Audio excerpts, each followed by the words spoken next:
Amigos, ¿qué tal? Bienvenidos a Cambio de Agujas. Hoy con nosotros estamos con Melanie. Melanie, muchísimas gracias por dar tu testimonio hoy aquí. Muchas gracias, es estupendo estar aquí.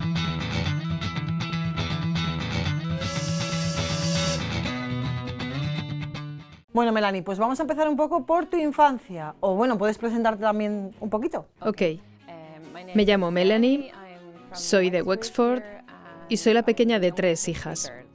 Vale, ¿cómo era tu infancia? ¿Tenías algún tipo de base de fe? Sí, mi familia es católica, pero no practicábamos cuando yo era niña. Hice mi primera comunión y la confirmación, pero no tenía una fe real. Iba a misa porque tenía que ir a misa y esto continuó así durante la mayor parte de mi infancia. ¿Dirías que tenías una relación con Dios? No, siento como si hubiera rechazado a Dios y la fe. ¿Por el ambiente familiar, escolar? ¿Por qué? Sí, era el ambiente en casa. No había mucha paz ni unidad en mi familia y yo era una niña muy insegura. Ok, ¿cómo fueron los años de secundaria? Yo recuerdo de niña y luego como adolescente empeoró ser muy insegura y miedosa. No se me daba bien relacionarme con las otras personas. Todo duraba poco, había muchas discusiones. Discutía con mis hermanas, con mi madre, con mi padre. Entonces pasas a la secundaria sin fe. Sí. Fui a la escuela secundaria local. Es un Presentation Convent solo para chicas, pero no había una formación real de la fe. No conocía entonces Jóvenes 2000, ni nada cuando yo era adolescente. La fe no significaba mucho para mí. Me rebelé contra ella y contra todo en mi adolescencia, y no me sentía bien conmigo misma, no tenía paz. Así que me metí en la bebida, en las fiestas. Quería escapar de cualquier modo posible. ¿Nunca te sentiste vacía, como si no tuvieras nada? No mucho, porque era lo único que yo conocía, ¿sabes? No me sentía cómoda, no tenía paz, luchaba contra casi todo en mi vida, pero no sabía por qué. ¿Ibas a la Sí, universidad? me trasladé a Londres cuando tenía 19 años. Pensaba que buscaba la aventura, pero mirando hacia atrás veo que estaba simplemente escapando de las dificultades que tenía en mi vida. ¿Y cómo fue tu experiencia en Londres? Pues estaba trabajando en Londres y básicamente mi vida giraba en torno a beber e ir de fiestas. Eran mis prioridades. Mi intención era quedarme en Londres durante un año, pero al final me quedé 5 años, yendo a fiestas prácticamente. Iba de fiestas, no era feliz. Yo pensé que era feliz. Pensé que beber y la moda y las relaciones eran lo que buscaba, eran lo que yo perseguía, pero no me hacían feliz, de ninguna manera. Vale, entonces pasas 5 años en Londres. ¿Después de eso qué haces? ¿Te marchas de allí? Me fui de viaje y fui a Australia. La meta era esa, irme de Londres e ir a Australia. Pero al final terminé quedándome más tiempo en Londres. Pero fui a Australia pensando escapar de mi vida en Londres y empezar de nuevo o algo así, pero no. Esto continuaba. Dicen que cuando tienes problemas, estos están dentro de ti. Entonces no importa realmente dónde estés, te llevas los problemas contigo. Y eso fue lo que en realidad pasó en Australia. Era más de lo mismo. Beber e ir de fiestas, hasta que volví a casa. Me vine a Irlanda cuando tenía 26 y volví a la universidad. Durante este tiempo hasta que volviste a Irlanda, ¿nunca recurriste a Dios en todos tus momentos de dificultad? ¿Nunca te acordaste de Él? Realmente no. No. Mi madre siempre decía, ve a misa, ve a Dios. Hay un vacío en tu corazón que solo puede llenar Dios. Pero yo tenía los oídos tapados. No quería oír, simplemente me rebelé. Nunca se me ocurrió acudir a Dios. ¿Y cómo reaccionaba tu madre ante esta forma de vivir tuya de estos años? Se preocupaba por mí todo el tiempo. Yo no me daba cuenta, pero ella rezaba por mí constantemente y ha estado yendo a Medjugorje durante unos 25 años, creo. Y siempre rezando por mí, por mis hermanas y por mi padre, para que volviéramos a la fe. Y finalmente funcionó. ¿Cuántos años tenías cuando volviste a Irlanda? Tenía 26 años entonces, cuando volví. Volví a la universidad. Me había calmado un poco, pero todavía no había encontrado la fe. Seguía buscando la felicidad en los sitios equivocados, como en las relaciones, en la moda, en el beber. Así que esto continuó hasta que tuve 30 y pocos años. ¿Y qué pasó? Allí empezó mi conversión. Había vuelto a vivir con mi madre justo cuando ella estaba en la peregrinación anual a Medjugorje. Septiembre, a ver si me acuerdo bien, del 2010. Septiembre de 2010. Y mi madre no tenía internet ni televisión en ese entonces. No tenía internet ni televisión, entonces no había nada que hacer. ¿Qué hacer cuando no tienes esas cosas? Así que cogí un libro que se llama Sanación Celestial. Eran testimonios de cómo Dios cambió completamente la vida de algunas personas. Leía esas historias y fue un momento de luz. Decía, Dios es de verdad, el cielo existe, y si Él puede hacer eso con esas personas, Él puede cambiar mi vida. Porque en ese momento yo era muy infeliz. Muchos de mis amigos tenían ya su vida, se habían casado y estaban formando una familia. Y yo no llegaba ni de cerca a nada de eso. No tenía paz para nada. Entonces, cuando leí esos testimonios, fue para mí una llamada de atención. Empezó mi conversión y comencé a asistir a retiros. Mi madre me buscó un retiro con cierta rapidez. Fui a un retiro para jóvenes en un monasterio del Císter. Ese fue el primer retiro que me abrió para más. Descubrí Jóvenes 2000. Estuve 2 años en los que yo iba de retiro en retiro y mi vida cambió completamente. Vale, entiendo que después de leer ese libro empezaste a cambiar, pero ¿hubo un proceso de dejar de beber, las fiestas, etcétera? Sí. Fue un poco después. Yo recuerdo emborracharme de nuevo, vomitar, y dije, ya estoy harta de esto, y lo dejé. Dejé todo. Estaba harta. Fue como cambiar de página en mi vida. Descubrí que la vida no tiene que ser así. Eso fue el comienzo. Entonces, sí, era un poco extraño. Iba a retiros, pero todavía tenía mis antiguos amigos, ¿sabes? Que se daban cuenta de que ya no me interesaban las cosas que hacía antes. Entonces, tuve como una doble vida durante un tiempo. Iba a los retiros los fines de semana y luego iba a mi trabajo y no decía a nadie lo que hacía los fines de semana, pero a escondidas daba brincos, cantaba sobre Jesús. Entonces era un poco extraño ese tiempo, pero sí, ese fue el inicio de la conversión. ¿El sacramento de la confesión fue una ayuda en esos retiros? Oh, sí, muchísimo. Sí, tuve unas confesiones muy fuertes. Sí. ¿Hubo un momento en el que dejaste todo eso atrás para siempre? Habrá sido cuando fui a Medjugorje. Bueno, hice Llocderg, hice la peregrinación a Llocderg. Mi madre, mi abuela por parte de mi madre, hizo la peregrinación de Llocderg para decidir si debía casarse con mi abuelo o no. Así que yo fui con mi madre para hacer Llocderg y fue muy fuerte, muy difícil pero muy fuerte. Y de alguna forma esto me llevó a ir a las peregrinaciones a Medjugorje con mi madre. Y allí, todo este tiempo, durante este periodo de 2 años, yo no estaba bien. Estaba física y emocionalmente muy enferma, porque me había anestesiado después de beber durante tanto tiempo, que nunca afrontaba nada en la vida. Huía dándome a la bebida, que era un anestésico. Cuando dejé de beber era como si todo se me cayese encima y tenía tantos problemas como... No podía comer bien, no podía dormir bien. Probaba todo tipo de terapia New Age que te puedes imaginar. Homeopatía, hipnoterapia, todo. Y recuerdo ver entonces en internet una foto de una chica con el Santísimo que decía: Jesús es el médico divino. Ahí fue cuando empecé a conocer el cenáculo e ir a Medjugorje y escuché los testimonios de las chicas y supe que yo tenía que ir al cenáculo, que Jesús era lo que necesitaba. Cuando fuiste a Medjugorje, ¿conociste chicas del cenáculo? Fui como en muchas peregrinaciones que van a Medjugorje. Iban a la casa de los chicos o de las chicas a escuchar los testimonios como parte de la peregrinación. Así que yo fui a casa de los chicos y escuché el testimonio de 2 chicos americanos. Estaban hablando sobre la verdad y cómo ellos podían vencer. Me acuerdo perfectamente que hablaban de cómo podían superar sus problemas a través de la verdad.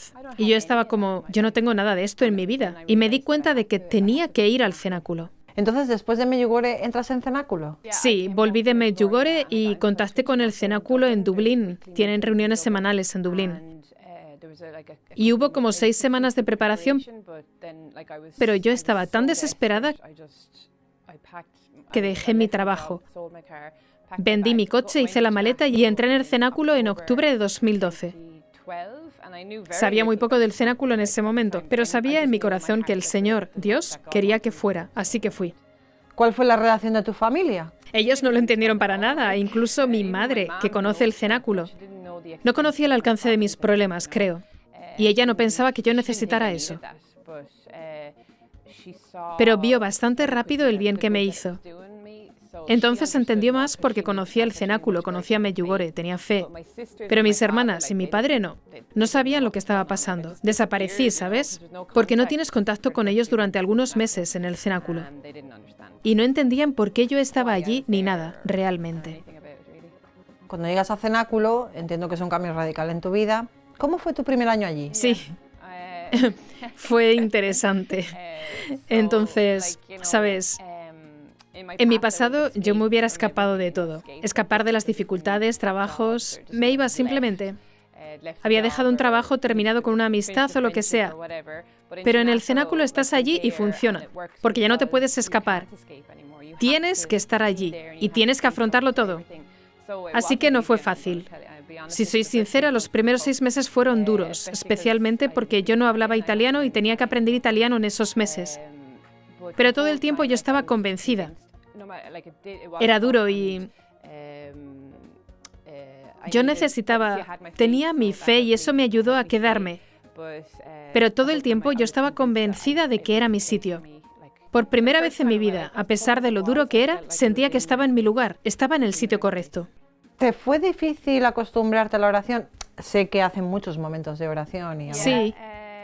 Pues ya había vuelto a la fe hacía 2 años, entonces era realmente la oración lo que me hizo seguir adelante. Me encantaba, el rosario entero, mañana, tarde y noche y otros momentos de oración. Pero no, me gustó mucho el aspecto de oración, es lo que me hizo seguir adelante. Durante tu tiempo en el cenáculo, a menudo algunos hablan de que empiezan a ver la luz. ¿A ti te pasó algo así? Sí, como confunde mucho al principio y es difícil de entender, pero luego cuando empiezas a ver cambios en ti, eso te hace querer perseverar y seguir adelante. Y empecé a ver cambios después de algunos meses. Tenía paz y me llevaba mejor con la gente. Entonces, esto me empujó a quedarme. ¿Conociste a Madre Elvira? La conocí al principio de estar en la comunidad. Para entonces, ella empezaba a empeorar, así que ya no podía hablar cuando la conocí, pero todavía caminaba. ¿Y cómo fue la experiencia de conocerla? Fue increíble. Es un ejemplo para mí. Escuchábamos Hay muchas grabaciones de sus catequesis a lo largo de los años y las escuchábamos regularmente en la comunidad. Y era increíble conocerla. Es todo un ejemplo. De hecho, la siento como mi madre. Fue un ejemplo para mí. Porque dicen que el cenáculo es la escuela de vida. Entonces, para mí fue una oportunidad de volver a crecer, ¿sabes? Todas las cosas que no hice en mi infancia, pude hacerlas en el cenáculo para crecer y madurar con Jesús. Quizás ya lo has dicho, pero ¿qué es lo que más te costó en el cenáculo? Pues, estar lejos de casa, de mis amigos y de la familia, y no tener contacto con ellos. Cuesta aceptarlo al principio, pero mirando atrás veo por qué tenía que ser así. Vale, terminas tus años en el cenáculo y ¿qué pasa después? Pues no sabía cuánto tiempo me iba a quedar cuando me fui. Pensé que quizá algunos meses serían suficientes, pero una vez que empiezas el camino, te das cuenta de que necesitas quedarte más tiempo. Y volví a casa para una comprobación después de 2 años. Puedes ir a casa y ver cómo estás con tu familia. De nuevo en Irlanda, de nuevo en casa, fui a casa de visita. Puedes ver enseguida enormes cambios en ti y tu familia ve los cambios también. Yo tenía una relación muy difícil con mi padre antes de irme, pero a través del crecimiento en comunidad, yo estaba completamente en paz con él cuando llegué a casa, por primera vez en mi vida después de los primeros 2 años. Esto me mostraba que estaba funcionando. También mis hermanas y mi madre pudieron ver los cambios en mí. Pudieron entender entonces que era el mejor sitio donde yo podía estar. Pero sí que sentí que tenía que volver. Entonces volví por otros 2 años. Así que estuve un total de 4 años. y al final me cambiaron a Medjugorje de nuevo. Entonces hice el círculo completo. Estuve al final en la casa para chicas en Medjugorje durante unos meses y entonces supe que era el momento de irme a casa. ¿Cómo era tu vida cuando terminas con Cenáculo y vuelves a tu vida normal? Era extraña, sí. Es muy difícil volver a... Dicen que estás preparada para dejar el cenáculo cuando eres la misma persona dentro de la comunidad y fuera de la comunidad. Así que yo intentaba mantener todo lo que había aprendido en el cenáculo. Intentaba mantener todo lo que podía fuera. ¿Sabes? Autodisciplina, seguir un horario, levantarme a la misma hora todos los días e incluir la oración en la vida diaria. Hice esto y me ayudó mucho. Acerca del perdón, ¿te costó perdonar? ¿Cómo fue eso? Sí, sí me costó. Tenía mucho resentimiento. De hecho, estaba enferma por ello. Era la causa de todos mis problemas. Hay una palabra en italiano, schiacciare, aplastar. Y esto es lo que hacía durante toda mi vida. Aplastaba mis emociones, el resentimiento, la ira, todo. Y me hacía enfermar físicamente. Y descubrí en el cenáculo que Jesús, la oración, que Él te tomará y te reconstruirá en la persona que Él pensó para ti. Yo no sabía qué era el amor. En el cenáculo aprendí qué era el amor incondicional. Aprendí a recibir ese amor y también a darlo. Y a recibir el perdón, perdonarme a mí misma y perdonar. Simplemente coger el hábito de perdonar, hacer más fácil el perdonar. Después del cenáculo, ¿nunca tuviste la tentación de volver atrás? Cosas que habías mencionado, por ejemplo, antes, New Age, etcétera. No. El cenáculo tiene mucha adoración también. Entonces conoces al Señor y pasas tiempo en su presencia. Hacíamos adoración nocturna, nos levantábamos a las 2 de la madrugada para pasar tiempo con Jesús y eso es lo que me cambió. Eso es lo que me dio la paz. Y con eso, la verdad, la amistad honesta, el aprender a afrontar. Y fue Jesús quien sanó mis heridas y nunca estuve tentada de volver a otro sitio.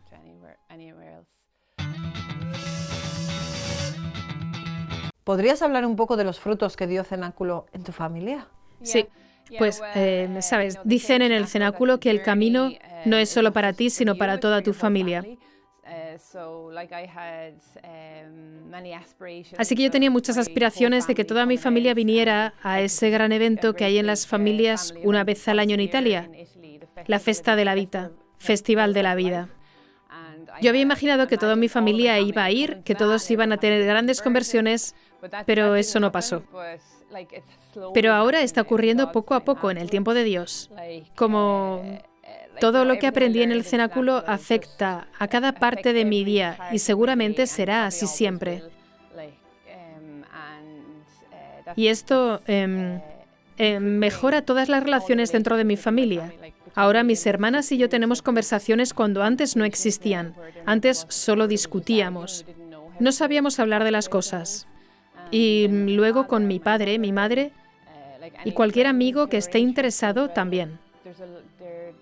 Hay unos amigos míos que están interesados en aprender lo que enseña la Madre Elvira. Sigue adelante la sanación. Y de todos modos es una cosa de toda la vida. No es que vuelves del cenáculo una persona nueva y ya está, ¿sabes? Es algo que continúa. Pero el cenáculo te da las herramientas. Me dio las herramientas para vivir la vida mejor y los frutos son claros en cada parte de mi vida, también con mi familia y amigos. Supongo que antes de todo esto no tenías ningún tipo de relación con la Virgen. Después de ir a Medjugorje y de estar en cenáculo, ¿esto mejoró? ¿Se creó alguna relación? Sí. Ella es una gran parte del cenáculo. Nos animan a rezarle y pedirle su consejo y su amor. Ser como ella, una mujer de paz, dulce, delicada, como es ella. Entonces, sí que puedo decir que mi relación con ella ha mejorado mucho. Y con el Santísimo, sé que en cenáculo se hace mucha adoración. ¿Tuviste algún tipo de experiencia que te ayudó, que te...? No, ninguna experiencia concreta, pero como digo, la adoración nocturna. Enseñan, ¿sabes? Que si haces ese sacrificio de despertarte por la noche para estar con el Señor en esos tiempos de silencio, dará fruto. Y fue así para mí. Te hemos escuchado que Cenáculo da ciertas herramientas para que cuando salgas de allí las cosas vayan mejor. ¿Qué tipo de herramientas son estas? Pues me ayudaron un montón. Los 3 primeros pasos en el cenáculo son obediencia, no contestar y no justificarse. Entonces, para mí, aprender a no contestar. Toda mi vida había contestado y me había metido en líos, causando discusiones en el instituto, la universidad, con los amigos. Era descarada. En el cenáculo aprendí el silencio. Para. Deja de querer llevar la razón, de contestar. Y en cuanto aprendí eso, cambió todo. Cambió el curso de mi día. Mis relaciones y las cosas empezaron a mejorar después de eso. Y obviamente sigo cayendo. Sigue habiendo momentos cuando no lo pongo en práctica. Pero en general, puedo volver a todo lo que aprendí en el cenáculo cuando encuentro dificultades en las relaciones o en lo que sea. Aprender a no confrontar ni juzgar. Aprender a perdonar a los demás y a mí misma. Me ayudaron mucho entonces y siguen ayudándome ahora también. ¿Qué le dirías a alguien que ya no tiene esperanza de salir de sus adicciones? Sí, pues diría que siempre hay esperanza. Nunca podemos perder la esperanza de que alguien pueda cambiar. La adicción es una enfermedad espiritual y es no conocer el amor. Como hay cosas, como en mi corazón había miedo, ira, orgullo, y eso impide que el amor entre en tu corazón, impide que el amor de Dios entre en tu corazón. Y una vez que los presentes al Señor para ser sanados, o encontrar una manera de sanar tu corazón y hacer espacio para el amor de Dios, después la adicción se va. Porque antes yo no hubiera podido parar después de un vaso de vino, porque pensaba que me haría feliz. Pero ahora eso se ha ido. Yo sé que eso no me va a hacer feliz. Es Dios quien hace eso. Melanie, muchísimas gracias por tu testimonio hoy. Rezaremos para que muchas personas se acerquen a Dios gracias a él. Gracias. Muchas gracias, Cristina.